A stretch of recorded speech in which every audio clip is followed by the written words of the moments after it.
नमस्कार दोस्तों, मैं मंजू बुर्डक आपका स्वागत करती हूँ आपके अपने चैनल ज्योग्राफी गैलेक्सी पर। हाँ, तो हम पढ़ रहे थे भारत का भौगोलिक विभाजन, जिसमें हमने भारत के भूगर्भिक संरचना और उच्चावचों के बारे में पीछे लेक्चर में बातें की, चर्चाएं की। और आज हम जो पढ़ने वाले हैं वो है उत्तर के पर्वतीय प्रदेश।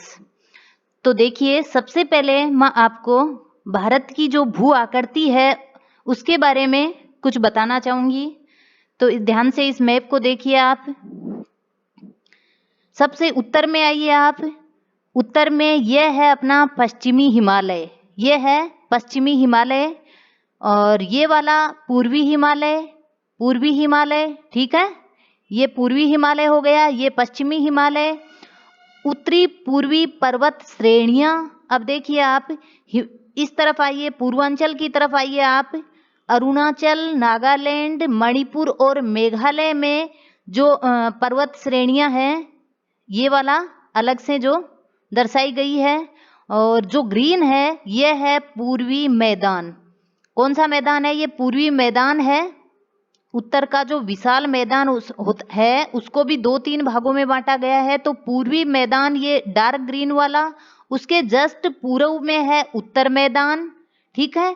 और उसके जस्ट पश्चिम में है अपना राजस्थान वाला ये एरिया, पश्चिमी मैदान जिसको बोला जाता है, या फिर मरुस्थली मैदान जिसको बोला जाता है।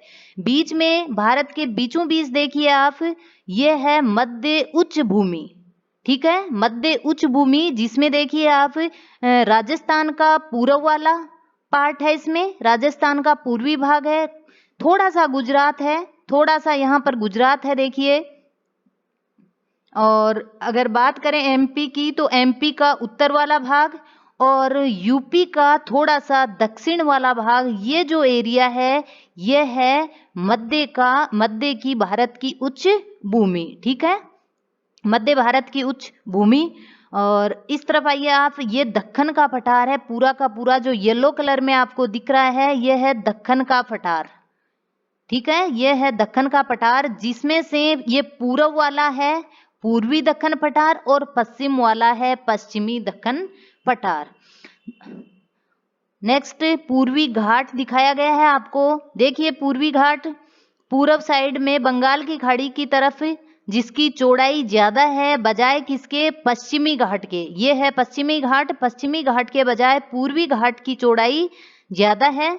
और इसमें भी अगर बात करें हम पश्चिमी घाट में उत्तर दक्षिण की, तो पश्चिमी घाट जो है इसमें तो चौड़ाई है इस प्रदेश की उत्तर की ओर ज्यादा, दक्षिण की ओर सकड़ा, उत्तर की ओर चौड़ा है पश्चिमी घाट। और बात करें हम पूर्वी घाट की, तो पूर्वी घाट जहां कृष्णा कावेरी नदियां अपना ये जल समुद्र में डालती है, वहां पर इसने मैदान को यहाँ ज्यादा चौड़ा कर रखा है, इसलिए पूर्वी घाट की चौड़ाई ज्यादा दक्षिण में है बजाय उत्तर के, ठीक है।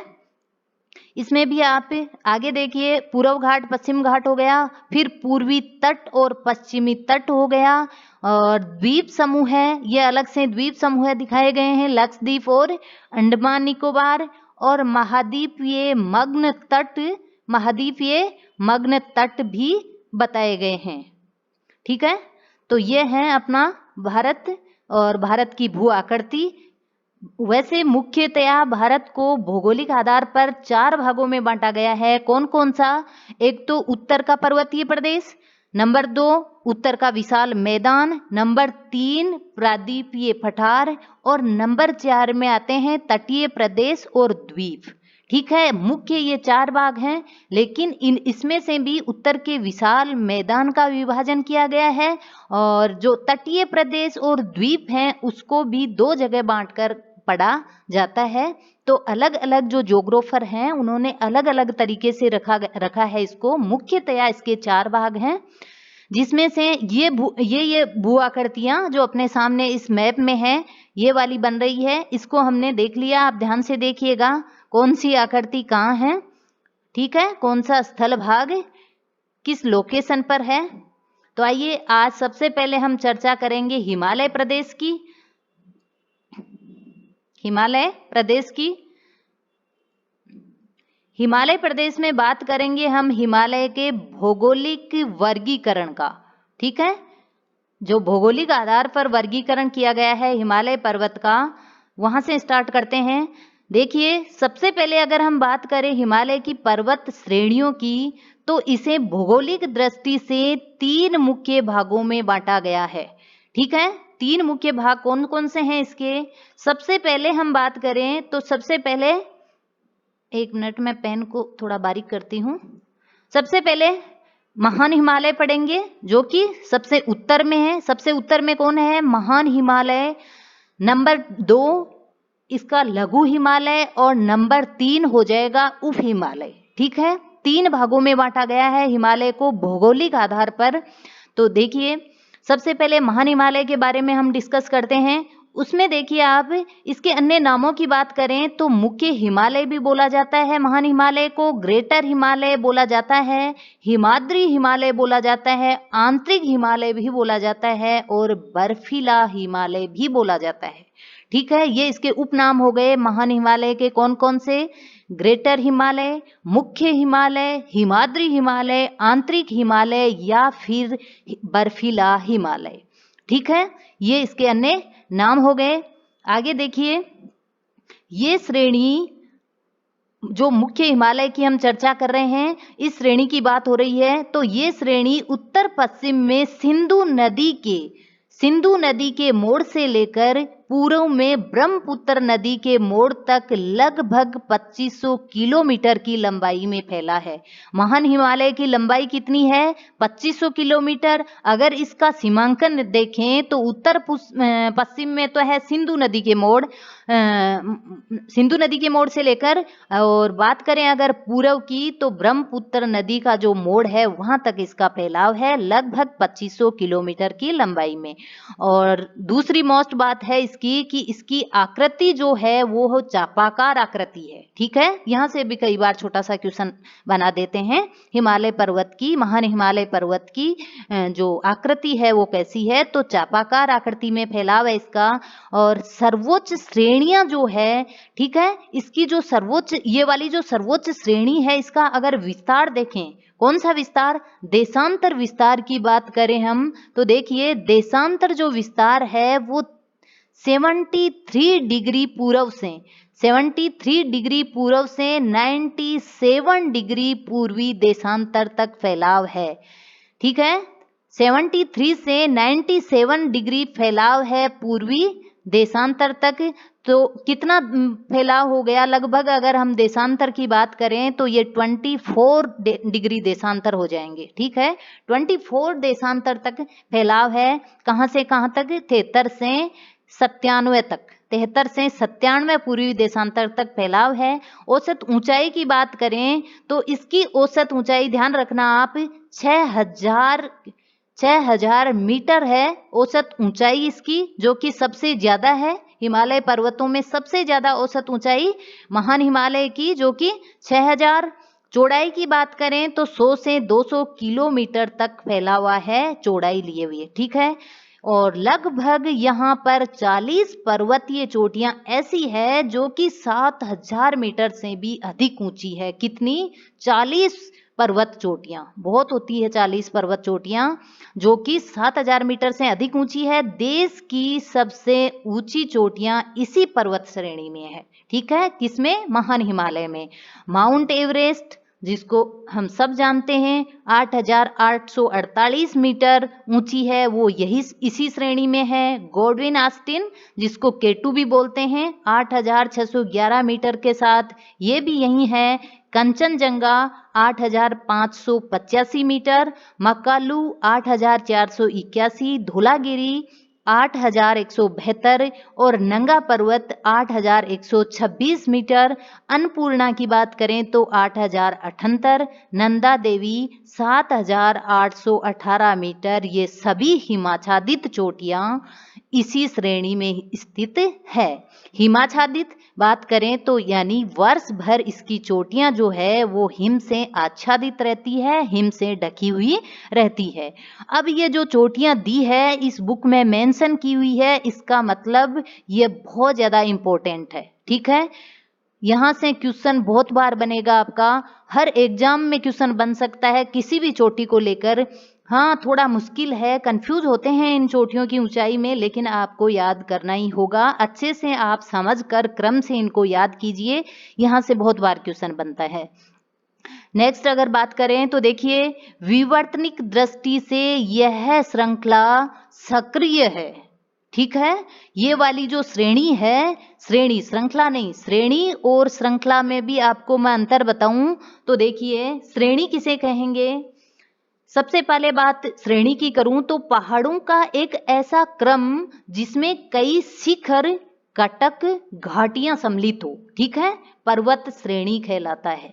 ठीक है, एक सीधी रेखा में एक ऐसा क्रम पहाड़ों का जो कि कुछ अपेक्षाकृत संकरा हो और उसमें कई शिखर, कटक, घाटियां सम्मिलित हो, उसे पर्वत श्रेणी कहते हैं। जैसे कि एग्जाम्पल की बात करें तो काराकोरम श्रेणी, लद्दाख श्रेणी, जास्कर श्रेणी, पीर पंजाल श्रेणी, धौलाधर श्रेणी, ये सब श्रेणियां हैं। ठीक है, अब बात कर रहे हैं पर्वत श्रृंखला की। दोनों शब्द आते हैं बार बार, तो कम से कम इन शब्दों को सबसे पहले समझो आप कि ये शब्द किसे बता रहे हैं, किस ओर इंगित कर रहे हैं। तो ठीक है, पर्वत श्रृंखला बता रही हूं अब आपको कि एक ऐसी पर्वतमाला, मतलब पर्वत श्रृंखला कहो या पर्वतमाला एक ही बात है, तो एक पर्वतों की एक ऐसी श्रृंखला या एक ऐसी पंक्ति जिसमें एक पर्वत दूसरे से सटा हुआ हो।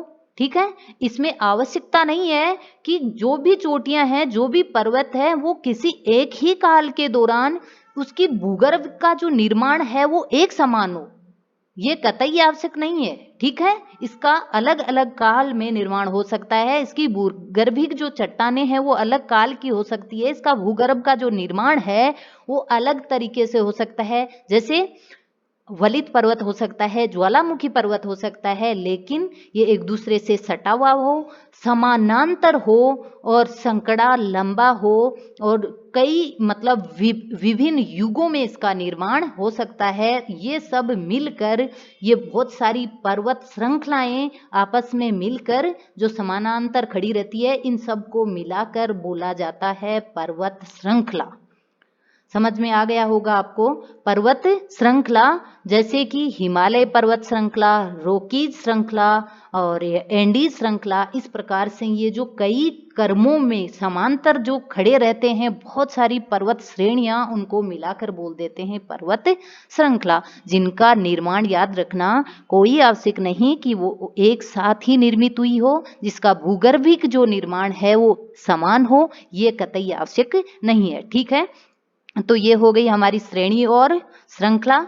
ठीक है, तो ये वाली जो श्रेणी है महान श्रेणी, इसका विवर्तनिक दृष्टि से ये सक्रिय है। ठीक है, आपने भी कभी पढ़ा होगा, सुना जरूर होगा कि हिमालय पर्वत की ऊंचाई आज भी बढ़ रही है, सुना है आपने। तो इसी लाइन में छुपा है उसका रहस्य कि ये वाली जो श्रेणी है वो विवर्तनिक दृष्टि से, यानी जो प्लेट टेक्टोनिक दृष्टि है, प्लेट टेक्टोनिक जो क्रियाएं हैं भूगर्भ के अंदर होने वाली, उसी दृष्टि से ये सक्रिय है, आज भी इसकी ऊंचाई बढ़ रही है। प्लेट टेक्टोनिक दृष्टि या विवर्तनिक दृष्टि का मतलब यह है कि प्लेटें आपस में या तो पास आ रही है या दूर जा रही है, हलचल कर रही है पृथ्वी के अंदर प्लेटें, और धीरे धीरे धीरे धीरे ये अपनी जो प्रोसेस में मतलब कंटिन्यूटी बनाए हुए है। तो ये वाली जो श्रेणी है यहाँ अभी भी विवर्तनिक जो हलचल है वो सक्रिय है और अभी भी ऊंची उठ रही है। ये वाली जो श्रेणी है ऊंची उठ रही है अभी भी। भारत की ओर इस श्रेणी का ढाल तीव्र है, जहां से नदियां की घाटियां जो है वो संकीर्ण और खड़े ढालों वाली है। सिंधु नदियां देखिए अब कौन कौन सी है यहाँ इस श्रेणी से निकलने वाली, सिंधु, सतलज, गंगा, यमुना, ब्रह्मपुत्र, जो भी बड़ी बड़ी इंपॉर्टेंट नदियां हैं वो सभी इस श्रेणी से निकल रही है। सिंधु, सतलज, गंगा, यमुना और ब्रह्मपुत्र पांचों नदियां इसी श्रेणी से निकलती है। यद्यपि उबड़ खाबड़ और तीव्र ढाल के कारण इस श्रेणी में आवागमन बाधक है, लेकिन कुछ दर्रे हैं जिनसे आवागमन की सुविधा प्रदान होती है। दर्रे कौन से हैं ये भी ध्यान में रखना, जोजिला, काराकोरम, सिपकिला, मानानीति और भी अन्य दर्रे हैं, लेकिन इस बुक में मेंशन अगर ये दर्रे हैं तो ये कुछ ज्यादा इंपॉर्टेंट बन जाते हैं, इनको आपको ध्यान में रखना ही होगा। ठीक है, तो ये वाले दर्रे आवागमन की सुविधा प्रदान करते हैं। महान हिमालय के बिल्कुल दक्षिण में क्या कह रही है ये लाइन, देखिए आप, महान हिमालय की दक्षिण पूर्वी शाखा भारत की पूर्वी सीमा पर होती हुई, ठीक है, हिमालय की बात हो रही है, कौन से हिमालय की, महान हिमालय की, कि महान हिमालय का जो दक्षिण पूर्वी वाली जो शाखा है, यानी इंडिया के बिल्कुल पूर्व में जाइए आप, वहां पर जो हिमालय की बात है, वहां कह रहा है कि म्यांमार यानी कि ब्रह्मा तक गई हुई है, दक्षिण पूर्वी शाखा म्यांमार तक गई हुई है। गारो खासी जयंतियां, पटकोई, नागाबूम और लुसाई पहाड़ियां इसी का भाग है। ध्यान रखना, इंपॉर्टेंट लाइन है ये सब जो पहाड़ियां हैं वो भी इसी श्रेणी का भाग हैं। ये पहाड़ियां बहुत दुर्गम है, घने वनों से ढकी है, भारत की पूर्वी भौगोलिक सीमा बनाती है। भारत और म्यांमार के बीच में ये हिमालय की ये जो श्रेणी है ये प्राकृतिक सीमा बनाती है, भौगोलिक सीमा बनाती है। महान हिमालय की उत्तरी पश्चिमी शाखा की बात करें तो ये पाकिस्तान और अफगानिस्तान की सीमा पर फैली है। सुलेमान, किर्थर, हिंदू कुश और काराकोरम आदि इसी की श्रेणी है, किसकी, उत्तरी पश्चिमी शाखा। ठीक है, ध्यान में रखना। इसमें कुछ दर्रे हैं, उनके भी नाम याद रखिए आप, कौन कौन से हैं, देखिए, खैबर, गोमल, टोची, बोलन आदि दर्रे हैं। उत्तरी पश्चिमी शाखा में खैबर, गोमल, टोची, बोलन आदि दर्रे हैं जिनका उपयोग स्थलीय मार्गों और अंतरराष्ट्रीय व्यापार के लिए किया जाता है। ये हुआ हमारा महान हिमालय। नंबर 2 पर है लघु हिमालय। ठीक है, नंबर 2 पर कौन है, लघु हिमालय। तो देखिए, लघु हिमालय की बात करें हम तो ये पर्वत श्रृंखला महान हिमालय के बिल्कुल दक्षिण में स्थित है। ठीक है, सबसे उत्तर में कौन है, महान हिमालय, उसके जस्ट दक्षिण में लघु हिमालय। इसके अन्य नामों की बात करें हम तो अन्य नामों में मध्य हिमालय या फिर हिमाचल हिमालय भी इसको कहते हैं। मध्य हिमालय वो था आंतरिक हिमालय। ध्यान रखना, ये छोटे छोटे शब्द हमें एग्जाम में बहुत कंफ्यूज कर देते हैं। जो महान हिमालय था उसको आंतरिक हिमालय कहा गया है, जबकि लघु हिमालय को मध्य हिमालय कहा गया है। ध्यान रखना, लघु हिमालय का दूसरा नाम मध्य हिमालय या फिर हिमाचल हिमालय है। ठीक है, जबकि महान हिमालय का नाम आंतरिक हिमालय और हिमाद्री था। ठीक है, हिमाद्री, यहाँ हिमाचल है। चौड़ाई की बात करें तो इसकी चौड़ाई है 80 से 100 किलोमीटर, औसत ऊंचाई 3000 मीटर, जबकि महान हिमालय की 6000 थी। और यहाँ 5000 मीटर वाली चोटियां पाई जाती है। छोटी छोटी श्रेणियां हैं यहाँ, जैसे कि धौलाधर, पीर पंजाल, नागटीबा, महाभारत और मसूरी जो श्रेणियां हैं वो इसी श्रेणी में है, लघु हिमालय में। कौन कौन सी, धौलाधर, पीर पंजाल, नागटीबा, महाभारत और मसूरी।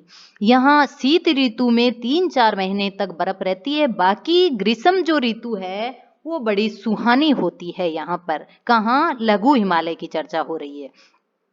इस श्रेणी के निचले भागों में बहुत सारे पर्वतीय पर्यटन स्थल हैं। कौन कौन से, जैसे कि शिमला, मसूरी, नैनीताल, दार्जिलिंग, रानीखेत। आप में से बहुत लोग यहाँ जा चुके होंगे या फिर यहाँ जाके जरूर आइएगा। काफी स्वास्थ्यवर्धक स्थान है ये और सुहानी जगह है।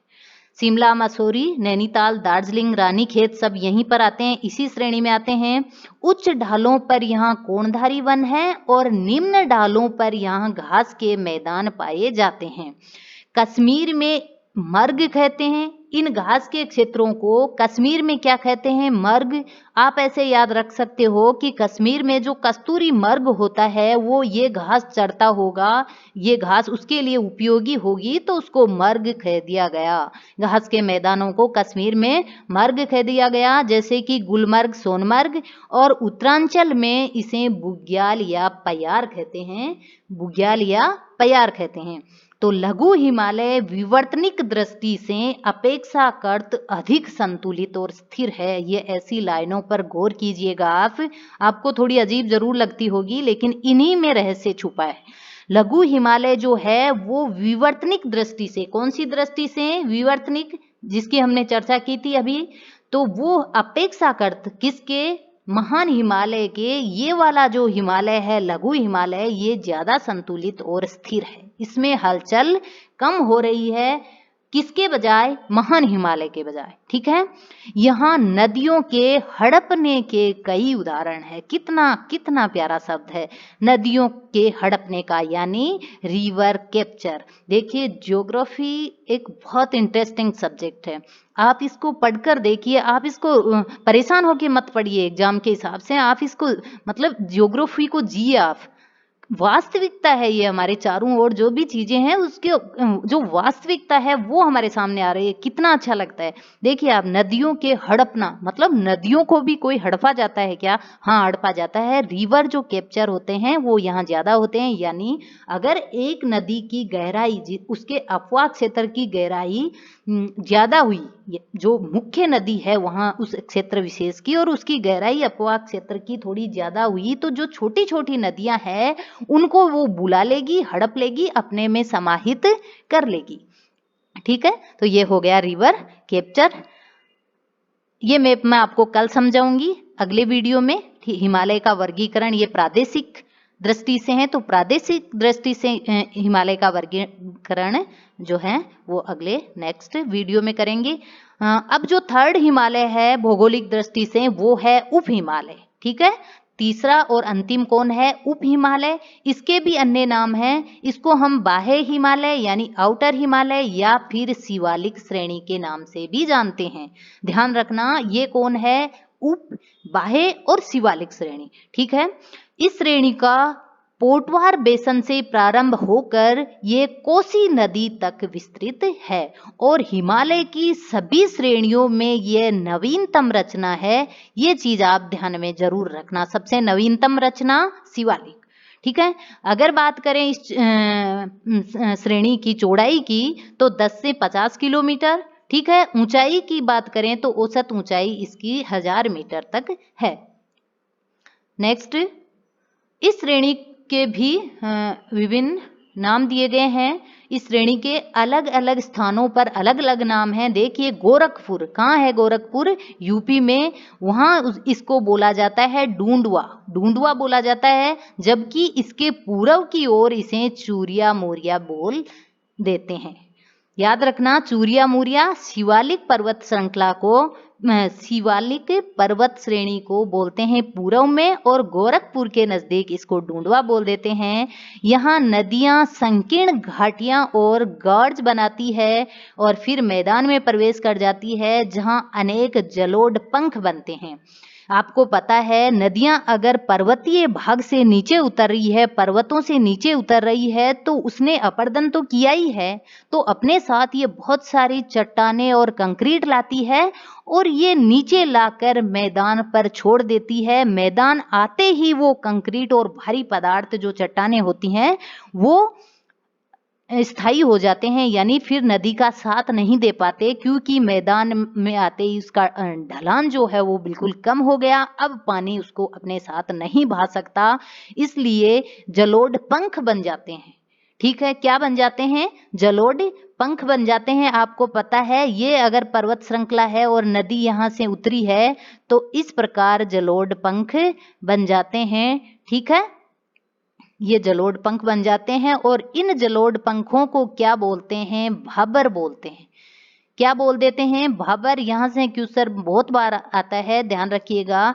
इन जलोढ़ पंखों को भाबर बोलते हैं। जलोढ़ पंख नदियां अपने साथ जो अवसाद लाई है, जो कंक्रीट चट्टाने लाई है, उनको एकदम जो पर्वत पाद है, मतलब जो पर्वत का जो एकदम नीचे वाले पैर हैं, पर्वत के जड़ है, वहां जमा कर दिया, और जो वो भाग हुआ उसको बोल दिया हमने भाबर। उस भाबर के तुरंत बाद नदी बाहर निकली, कंक्रीट से जूं ही बाहर निकली, तैरती हुई यानी जमीन पर पानी दिखने लग गया है, अब उसको बोलते हैं हम तराई। ठीक है, यहाँ भाबर के जस्ट बाद में पानी फिर से दिखने लग गया हमें, फिर से तैरने लग गया पानी जमीन पर, इसको बोल दिया हमने तराई। ठीक है, क्या बोला, तराई। ये हो गया तराई। तो ठीक है, ये भाबर और तराई देख लिया हमने। तराई में क्या होता है कि संपूर्ण भाग वनाच्छादित रहता है, यानी यहाँ पानी और जमीन दोनों का मेल है, तो क्या होगा, वनों से आच्छादित रहता है यहाँ वाला जो क्षेत्र है।